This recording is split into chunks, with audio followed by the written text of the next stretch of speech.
இந்த பிரபஞ்சத்தில் சிம்ம ராசியிலும் சிம்ம லக்னத்திலும் ஜனித்து இருக்கக்கூடிய அனைத்து அன்பர்களுக்கும் அன்பார்ந்த வணக்கத்தை உங்கள் ஜோதிடர் செல்வன் இந்த இடத்தில் தெரிவித்துக் கொள்கிறேன். சிம்ம ராசி அப்படின்னாலே நீங்கள் யாரை நம்பி எந்த ஒரு விஷயம் சொன்னாலுமே அந்த விஷயத்தை அவங்க உடனே மற்றவங்க கிட்ட சொல்லி உங்களை மிகப்பெரிய ஒரு பிரச்சனையில் கண்டிப்பாக மாட்டி விட்டுடுவாங்க. அவங்க உங்களுக்கு எவ்வளோதான் தெரிஞ்சவங்களாவே இருந்துட்டு போகட்டும், தயவு செய்து உங்ககிட்ட இருக்கக்கூடிய ரகசியத்தை யாருக்கிட்டையும் வெளியே சொல்லாதீங்க. சொல்லியே ஆகணும், மனசுலையே சுமந்துக்கிட்டு வாழ முடியல அப்படின்ற ஒரு சூழ்நிலைக்கு நீங்கள் தள்ளப்பட்டீங்கன்னா தயவு செய்து உங்களுடைய இல்லத்தில் இருக்கக்கூடிய பூஜை அறைக்கு முன்னாடி உட்கார்ந்து அந்த தெய்வத்துக்கிட்ட சொல்லுங்க. கண்டிப்பாக உங்களுடைய கஷ்டங்களை காது கொடுத்து அந்த தெய்வம் கேட்டே தீரும். மனிதர்களை நம்புவதை விட தெய்வத்தை நம்புனீங்கன்னா சிம்ம ராசியில் இருக்கக்கூடிய அன்பர்களுக்கு ஜெயம் மட்டுமே தான். நீங்கள் வாழ்க்கையில் ஜெயிச்சுக்கிட்டே தான் இருப்பீங்க. இயற்கையிலேயே ராஜ சுபாவம் கொண்டவர்கள் தான் சிம்ம ராசி அன்பர்கள். நீங்கள் எந்த ஒரு விஷயத்துலையுமே யாருக்குமே கீழ்ப்படிஞ்சு இருக்கவே மாட்டீங்க. நீங்கள் என்ன சொல்கிறீங்களோ அதுதான் சரி. இன்னொருத்தவங்க தப்பாக சொன்னாங்கன்னா அதை உங்களால் ஏற்றுக்கவே முடியாது. அவங்களுக்கு கீழே படிய மாட்டீங்க. ஏன்னா உங்களுடைய குணாதிசயமே அதுதான். சிம்ம ராசி அப்படின்னாலே எதற்குமே அடங்காத ஒரு முரட்டுத்தன்மை, அதாவது ஒரு கம்பீரமான ஒரு தோரணை உடையவர்கள் தான். அப்பேற்பட்ட நீங்கள் உங்களுடைய ரகசியத்தை வெளியே சொன்னீங்க அப்படின்னா அதுவே மிகப்பெரிய ஒரு இன்னல்களை உங்களுக்கு கொண்டு சேர்க்கும். ஏன்னா சனி பகவானுடைய வக்ர பயிற்சி அப்படின்றது மிகப்பெரிய ஒரு விஷயம். இந்த காலகட்டத்தில் சனி பகவான் நாம் எந்த தப்பு செய்வோம் அப்படின்னு கண்ணில் விளக்கெண்ணெயை ஊற்றிக்கிட்டு பார்த்துக்கிட்டு இருப்பாங்க அப்படின்னு சொல்லுவாங்க இல்லையா, அந்த மாதிரி நம்மளை கண்காணிச்சுக்கிட்டே இருப்பார். அந்த சமயத்தில் சனி பகவானுக்கு சாதகமாக நாம் எந்த ஒரு விஷயத்தையுமே பண்ணிடக்கூடாது. வரக்கூடிய 4 மாதங்கள் பொது பலனாக பார்க்கும்போது எப்படி இருக்குது அப்படின்னா, உத்திரம் நட்சத்திரத்தில் இருக்கக்கூடிய அன்பர்களுக்கு நிச்சயமாக ஒரு மிகப்பெரிய ராஜயோகம் இருக்கு. உங்களுடைய பூர்வீக சொத்து பிரச்சனை தீரும் அன்பர்களே. சூரிய பகவானாகிய ஆதவன் 11ஆம் ஸ்தானத்தில், அதாவது லாபஸ்தானத்தில், அப்படின்னா உங்களுக்கு எல்லாமே இனிமேல் லாபம் மட்டும்தான். நீங்கள் எவ்வளோ பெரிய ஒரு நஷ்டத்தில் இருந்தாலும் சரி, வரக்கூடிய காலத்தில் நிச்சயமாக உங்களுக்கு ஏற்றம் அப்படின்ற ஒரு விஷயம் நடந்தே தீரும். முக்கியமாக மருத்துவத்துறையில் இருக்கக்கூடிய அன்பர்களுக்கு கண்டிப்பாக உங்களுடைய துறையில் உங்களுக்கு முன்னேற்றம் அப்படின்ற ஒரு விஷயம் நடந்தே தீரும் அன்பர்களே. இது நாள் வரைக்கும் நீங்கள் பட்ட கடன் தொல்லை தீரும். உங்களுக்கு லாபஸ்தானம் அப்படின்றது ரொம்ப சாதகமாக இருக்குது. கண்டிப்பாக இந்த ஆண்டில் உங்களுக்கு மிகப்பெரிய ஒரு பண வரவு இருக்குது. சிம்ம ராசியை பொறுத்த வரைக்கும் சனி பகவானுடைய வக்ர பயிற்சி அப்படின்றது பாதகமாகவே இல்லை, சாதகமாக தான் இருக்குது. பூரம் நட்சத்திரத்தில் இருக்கக்கூடிய அன்பர்கள் நீங்கள் மிகப்பெரிய பாக்கியாதிபதியாக ஆக போகிறீங்க.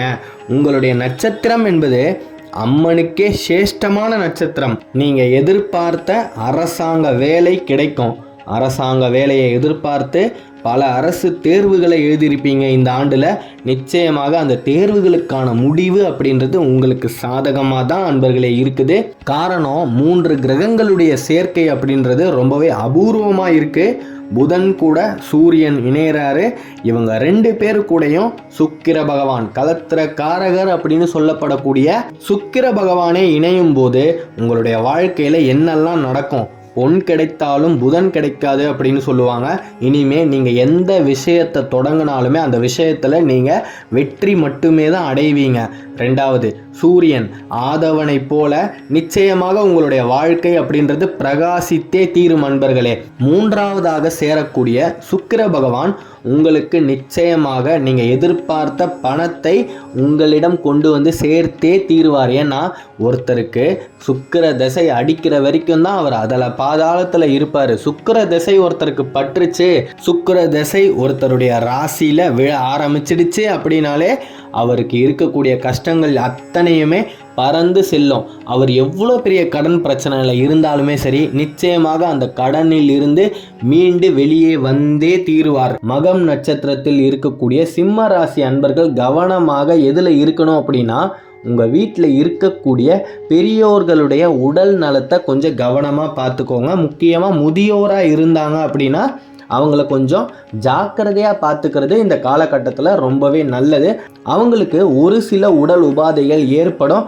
அதால் நீங்கள் உங்களுடைய வேலையை விட்டுட்டு அவங்கள கூட்டிக்கிட்டு மருத்துவம் சார்ந்த விஷயங்களில் உங்களுடைய நேரத்தை கொஞ்சம் தேவையில்லாமல் செலவு பண்ணக்கூடிய ஒரு சூழ்நிலை ஏற்படும். அதனால் முன்னாடியே அவங்களுக்கு தேவையான எல்லா விஷயத்தையும் அவங்களுக்கு சாதகமாக ஏற்படுத்தி வைக்கிறது அப்படின்றது ரொம்பவே நல்லது. முதியோருடைய உடல் நலத்தை கொஞ்சம் சரி பார்க்கவும். அவங்களுக்கு ஏதாவது கண்ணு, காது, மூக்கு இந்த மாதிரி பிரச்சனைகள் ஏதாவது இருந்தாலும் அதை முன்கூட்டியே கூட்டிக்கிட்டு போய் அவங்களுக்கு என்ன செய்யணுமோ அதை சாதகமாக மருத்துவ உதவிகளை செய்வது அப்படின்றது மகம் நட்சத்திரத்தில் இருக்கக்கூடிய அன்பர்களுக்கு இந்த காலகட்டத்தில் பொருந்தும். சிம்ம ராசியும் சரி, சிம்ம லக்னத்தில் இருக்கக்கூடிய அன்பர்களுக்கும் சனி பகவானுடைய வக்ர பெயர்ச்சியால் 85% சாதகமான விஷயங்கள் மட்டுமே நடக்கும் அன்பர்களே.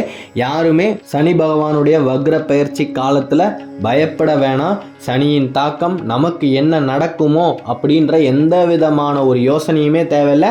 உங்களுக்கு அனைத்துமே நல்லதாகவே தான் நடக்கும்.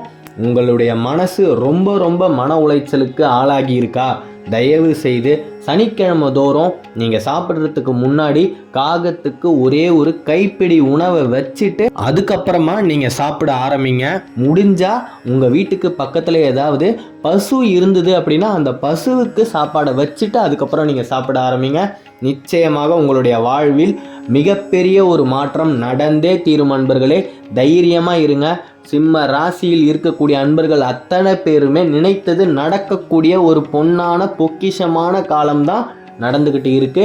இனிமே நீங்கள் பட்ட கஷ்டத்துக்கு எல்லாத்துக்குமே பலன் கிடைக்கக்கூடிய ஒரு பொற்காலம் அப்படின்னே சொல்லலாம். நீங்கள் நினச்சது அத்தனையுமே நடக்க போகுது. திருமணமாகி பல ஆண்டுகள் ஆகியும் குழந்தை இல்லாமல் உற்றார் உறவினர்கள் முன்னாடி அவமானப்பட்டு கொண்டு இருக்கக்கூடிய என்னுடைய சிம்ம ராசி அன்பர்களுக்கு இந்த ஆண்டு நிச்சயமாக குழந்தை பாக்கியம் அப்படின்ற ஒரு விஷயம் நடந்தே தீரும்.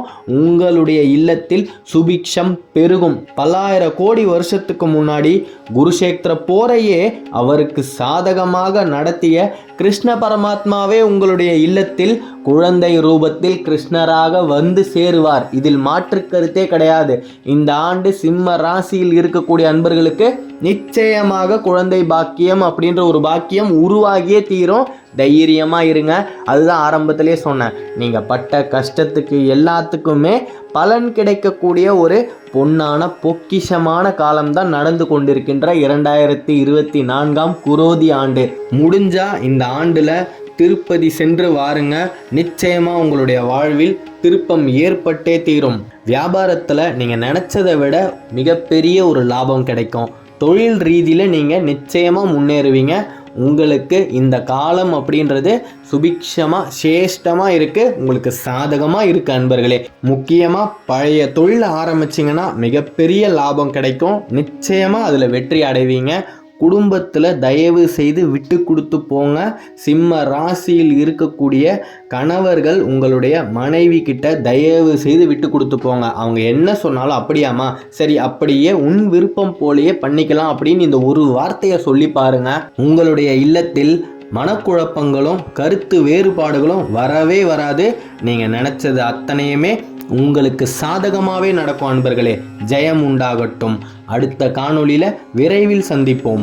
சிம்ம ராசியை பற்றி நீங்கள் தொடர்ந்து தெரிஞ்சுக்கணும் அப்படின்னா இந்த சேனலை சப்ஸ்கிரைப் பண்ணிக்கோங்க. ஓம் நமோ நாராயணா, ஓம் நமோ நாராயணா, ஓம் நமோ நாராயணா. நன்றி.